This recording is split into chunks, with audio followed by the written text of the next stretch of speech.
have, but numbers on, as in followers, as in reachability, we are growing. So what my question to the panel is that how relevant is social media still, and also what are the modes to get the real essence marketing to sales finally, like converting it to the numbers. That's what it is, like from the sales and marketing perspective. So as we've been discussing all over that it is certainly relevant, and moreover if you say that you are reaching out to the customer on social media or your prospect on social media, it's the other way around. Nowadays it's the person who's the buyer who's researching about products, who's researching about feedback from peers who've used your product or your competitor's products on the social media. So it's more about them listening, and you listening to what they have to comment, your prospects or your customers' prospects or whatever. The entire ecosystem is talking about.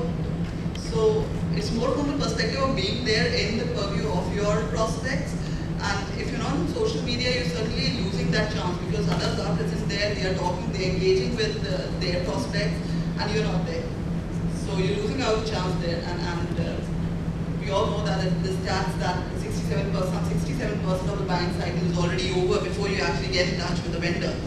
So that 67% you're losing on if you're not on all those channels which are frequented by your customer. So I would say that it does make a lot of difference, not from the perspective of you being the first one to reach out, but you being there and being found.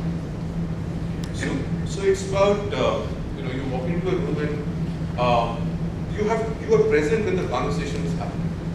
That is the beauty of you being present. That's one. Second, you asked a question that is the decision maker on social media, why they have to be. So, one of the basic things, and this is purely from B2B, I haven't done B2C much in my life. The basic requirement of a professional is to look and appear smart, right? That's a basic professional requirement, and across the globe, from America to Japan. Now, if you're not on social media, you will get missed out. Forget for buying decisions. But for your own professional and networking and connected stuff, you need to be on social media, right? I'll give you my example. Sorry, I'm not a big frequenter of Facebook, personally. But there are times when my young daughter tags me, and then the question in the dinner time is, did you see I tagged you there? Come on, I can't afford to say no to that, right? So that's the time when I have to, and I spend my time in my car to make sure that I hope she hasn't put anything on Facebook, because I typically on the weekend browser of Facebook, Twitter and LinkedIn on my mobile. So that's like every hour. So for me to stay connected with my own family, okay, or to have a frequency match with my daughter, I need to be on Facebook. Similarly, there is definitely in me as a professional fear of missing out. I'm candid here. Every one of us would have it. So in a professional environment with my peers, in my organization or outside my organization, I don't want to be singled out as the guy who's not updated, etc., etc. Right? I'd rather leave that back. So for that, social media is a necessity, whether I like it or not. So the decision maker definitely is there on social media. What we don't know is what he or she is there for what purpose. So that is where your social media strategy starts to play a role. Your content strategy starts to play a role. Your overall marketing strategy starts to play a role in terms of how do you integrate and align on that. How is everything congruent? You talked about the conversion rate. It varies. I mean, there are organizations here on the panel who say we live on social media for everything. And there are, my experience has been on social media conversion has been not more than 20 to 25% in good campaigns. Okay, but then rest of the 75%, how that contributed to the brand and a positive sale or a positive conversation, I really haven't tracked. So it's too vast a subject. But then it definitely merits in the decision making. I shared a very real anecdote with you, and let me just tell you that this prospect A I spoke to you about, which we cracked in the conversation, was based in a developed geography. Let's say that. Okay, so I've seen it working, so it definitely works, but how to align and what's your strategy there? That plays a big role. I think the key thing to, sorry. So this is my personal experience as well. I totally agree with what Satinder said. People are there on social media. Some maybe they're only on Facebook, some maybe they're only on LinkedIn and so on. However, the most important point that he brought out is why they are over there. I'll give you an example of our CEO. Inside the CEO, his name is Vinod.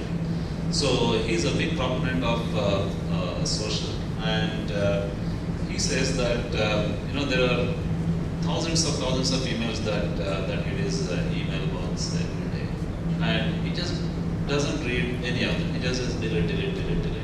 So how do you reach to such kind of people?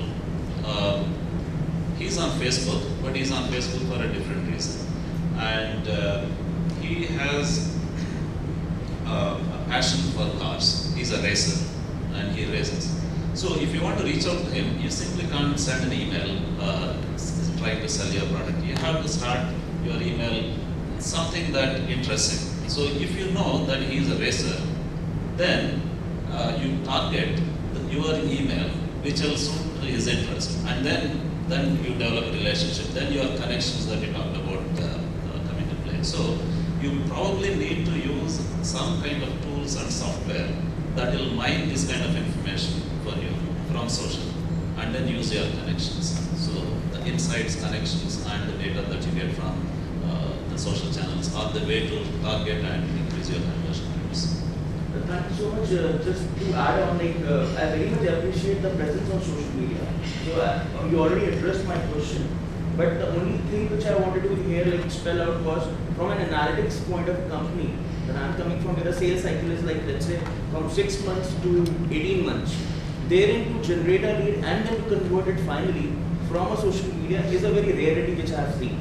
That has been my experience on social media, but might be I'm doing something wrong. I have to correct it. That's why I'm here. So just to learn that there are any tools to correct the right set of leads, apart from LinkedIn, apart from any other social media website which we are already on.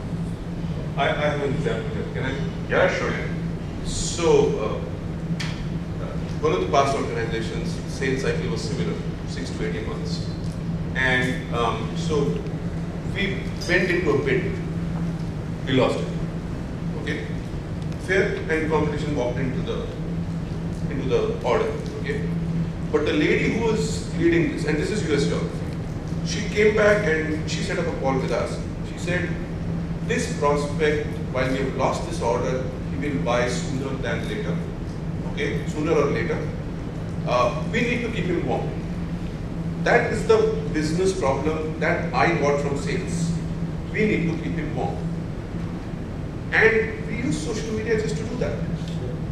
And the guys who did it, I also had an inside sales reporting into me, which is a calling team and emailing team. They used to work in that time zone. So I picked up a guy, Shant, and I said, look, Shant, this is the prospect, please get connected, and then make sure every 45 days there is something on the brand that is going to him. And make sure you vet it with our sales lady before you do that. And we calendarize it. And lo and behold, in 18 months flat, we were into another bid and we won it. With the same prospect. So this works. It's just that how do you strategize it? The beauty of B2B and beauty of social media is the laser targeting that it allows you. In fact, it goes with all of us, right? As buyers, if you are out in the market to buy any product, what do you do first? Search for it, right? You do the research. Like Garima said, there's stats. 67% of the process is already done. So even in your case, your targets would be searching for something online, right? Analytics vendors, providers. So if you look at the way Google and all operate, if you have good content in social media, it gets picked up pretty fast. You would have it on Quora, you would have it on LinkedIn, like white papers and case studies and stories. So you sort of build it up. And as far as tracking is concerned, I mean, simple tools like GA can allow you to at least find out the source. And if you're in B2B selling, you need to use some marketing automation. If you don't have any budget, use HubSpot or something else. I'm sure there are free tools that you can set up. But you need to do that because it is a nurture that you need to run through. It's not you can't sell immediately. You need to have that ABC, that engagement has to be there. In certain cases, you'll find a buyer who's ready to buy and they will buy. But otherwise, like now you got a tip. If you want to sell something to InsideView, in your subject line, just put Ferrari or something. They're definitely going to open. Okay, awesome. So, are there any questions? Or we could then move to the next session. Okay, okay. You just talked about some free tools where we can use those tools. Yeah. How authentic are those tools? Like for example, we are giving our live data, like our own internal data to these kind of tools. How authentic is those? Like, can we go ahead and utilize those tools or not? In fact, a lot of the tools are fairly robust in terms of data and everything because, that's even if anyone were to build a product, you build those robust practices. But, I would just say that, at a basic level, do the basic due diligence because there's enough rating sites that can rate the product, look at customer reviews, and test it out before you use it. But a lot of these tools are fairly well designed and secure. And do we have a list of tools in the handout, Jaideep or Darryl? No, we just have the 3. Okay.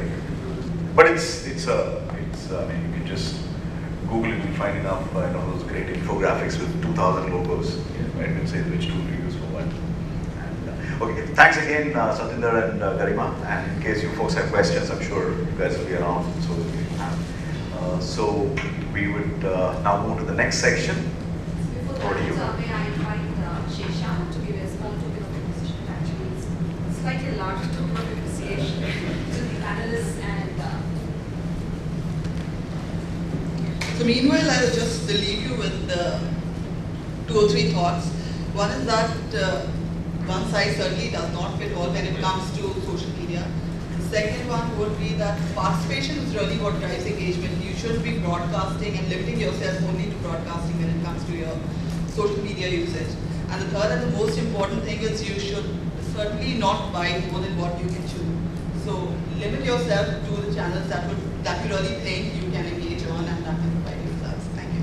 Awesome. Thanks.